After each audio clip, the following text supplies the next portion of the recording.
AADC, ada Elis dengan ceritanya. Hari ini sekalian mau ngajak sahabat Elis jalan-jalan ke utaranya Jakarta. Tepatnya ini di Pantai Mutiara. Jadi aku penasaran banget, pengen lihat restoran Thailand yang baru buka, interiornya cantik banget, dan adanya di pinggir dermaga. Yuk, temenin ya.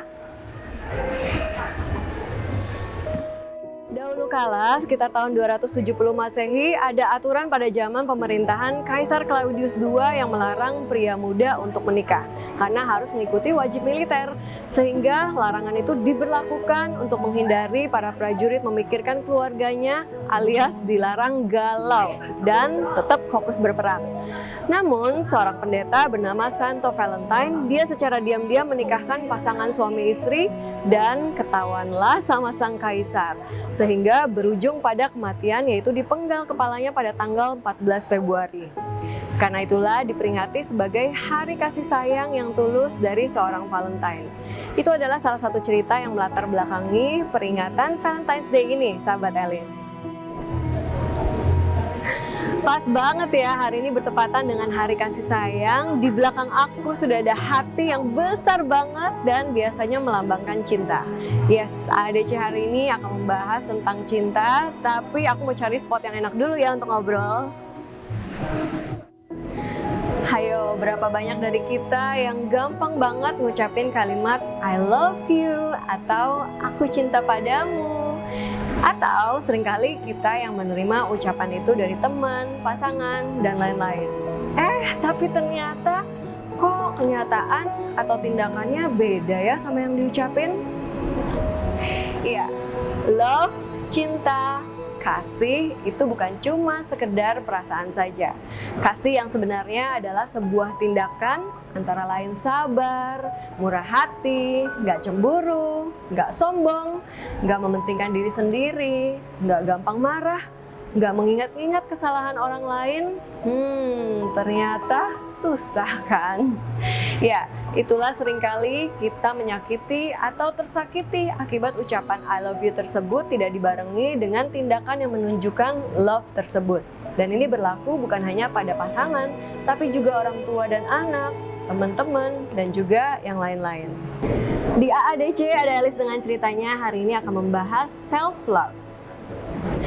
Kira-kira 15 tahun yang lalu, ayah saya ngomong gini, kamu nggak bisa mencintai orang lain sebelum kamu mencintai diri kamu sendiri. Itu diucapkan ketika saya mulai berpacaran.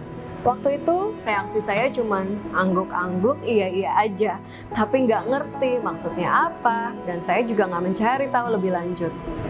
Saya butuh waktu 10 tahun untuk menyadari, yes, aku butuh untuk mencintai diri sendiri dulu. Dan butuh waktu 5 tahun lagi, sampai di pandemi ini baru saya ketemu caranya dan mulai bisa mencintai diri saya seutuhnya. Itu tadi, saya butuh mempraktekkan kepada diri saya sendiri bahwa cinta itu sabar. Artinya, prosesnya panjang, saya perlu digali masa lalunya dan diterapi untuk saya bisa menerima dan menyukai diri saya apa adanya. Self-love bukan berarti menjadi orang narsis, yaitu perasaan mencintai diri terlalu berlebihan bahkan sampai merendahkan orang lain. Self-love artinya menerima dan menghargai dan menyukai diri kita sepenuhnya dengan keadaan yang sekarang kita miliki, termasuk memenuhi kebutuhan kita baik secara fisik, emosi, dan jiwa. Artinya self-love antara sahabat Elis akan berbeda satu sama lain dan terus berubah seiring dengan tingkat kedewasaan kita.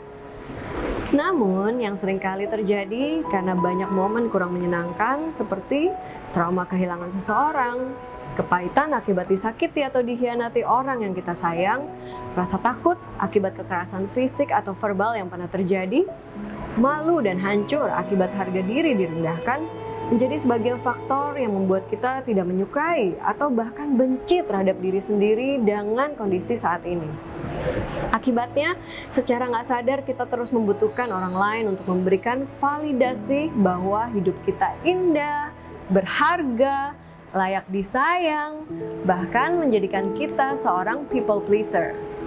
Sebaliknya, ada juga yang menuntut pasangan untuk terus memperhatikan, keep saying I love you, atau terus harus berada di sisi kita, jadi gampang cemburu, feel insecure, atau ada juga yang menggunakan objek, kekuasaan, pertemanan, untuk membuat hidup ini terasa bahagia dan menyenangkan. Tetapi begitu objek tersebut rusak atau sudah nggak ada lagi, kita kembali menjadi orang yang nggak bahagia dan membenci hidup ini sampai rasanya mungkin ingin bunuh diri. Saya berhasil mencintai dan menerima penuh atas diri saya memang melalui pertumbuhan spiritual dengan Sang Pencipta dan juga lewat pendampingan psikolog. Tapi untuk sahabat Alice yang mau mencoba, bisa dimulai dengan melakukan beberapa proses mengenali diri.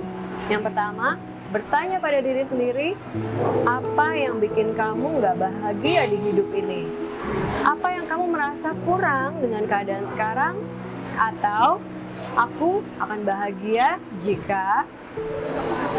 Jawaban dari pertanyaan-pertanyaan tersebut akan memperlihatkan hidup kita terobsesi dengan apa sih? Kalau dulu, salah satu contoh jawaban saya akan bahagia jika sudah punya keluarga yang utuh. Artinya, ada pria sebagai suami, saya sebagai istri, dan anak-anak yang sehat, pintar. Itu membuat saya terobsesi mendapatkan pasangan hidup. Kedua, kemudian saya diproses lagi. Sahabat Alice bisa mengingat-ingat lagi. Dari momen apa sih sebenarnya obsesi itu datang? Dari mana akarnya? Kalau saya, ternyata dari momen ketika saya masih berumur 9 tahun, ketika papa dan mama berpisah dan saya ternyata nggak bisa move on dari kondisi itu. Kenangan manis ketika papa mama masih bersama hancur berantakan, berubah seketika menjadi kenangan pahit, di mana aku berusaha untuk memperbaikinya, berharap dengan memiliki pasangan lagi bisa kembali menghidupkan keluarga ideal yang aku pernah miliki di masa kecil. Tapi pernikahanku ternyata nggak berjalan sesuai rencana. Hanya 6 tahun berada dalam kondisi terbahagia dan merasa hidup saya utuh.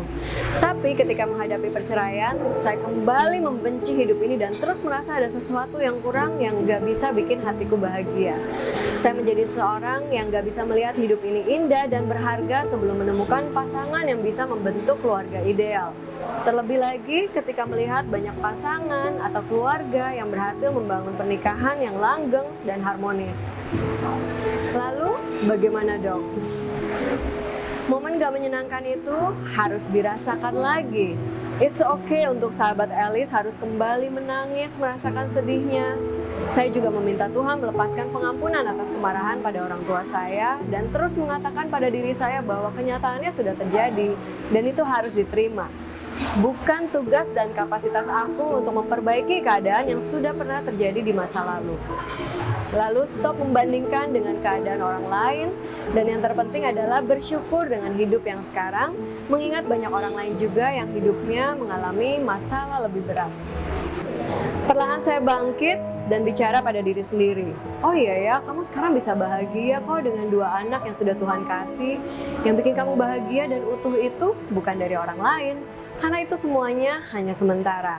Dari situ saya mulai sadar bahwa kebahagiaan saya dimulai dengan mencintai diri dan keadaan saya sepenuhnya. Nggak mudah pastinya, tapi saya belajar untuk berserah dan percaya Tuhan punya waktu dan jalannya yang terbaik untuk saya dan anak-anak. Sahabat Alice, semoga bisa menemukan apa obsesi yang terbentuk dari masa lalu yang bikin kamu nggak bahagia dan mencintai keadaan yang sekarang. Jangan takut untuk merasakan lagi emosi yang ada di balik obsesi itu. Rasakan dan sembuhkan hingga bisa berdamai dengan diri sendiri, sehingga kamu semakin mengenal dan mampu bertindak untuk memberikan hanya yang terbaik bagi sahabat Alice masing-masing. Untuk sahabat Alice yang sering mengorbankan waktu, perasaan, energi untuk orang lain seperti pasangan kita, anak-anak, orang tua, teman-teman, atau siapapun itu sampai kamu lupa jadi diri sendiri. Semoga di hari kasih sayang ini, sahabat Alice bisa berhenti sejenak berbuat yang terbaik untuk orang lain. Tetapi berikanlah yang terbaik untuk diri kamu sendiri. Karena ketika kamu mampu mencintai diri sendiri, otomatis akan menjadi orang yang lebih positif dalam bertindak dan bertutur kata. Dan yang pasti lebih peduli terhadap kesehatan tubuh kita juga. Orang yang sayang kita pun pasti ikut merasakan dampak positifnya, bukan? You're wonderfully made, full of purpose, and you are loved. So, happy Valentine's Day for ourselves. Dan sebelum berpisah, boleh dong di-subscribe, like, komen, atau klik lonceng notifikasinya. Share juga untuk sahabat Elis lainnya yang perlu menonton video ini. See you next time. Bye!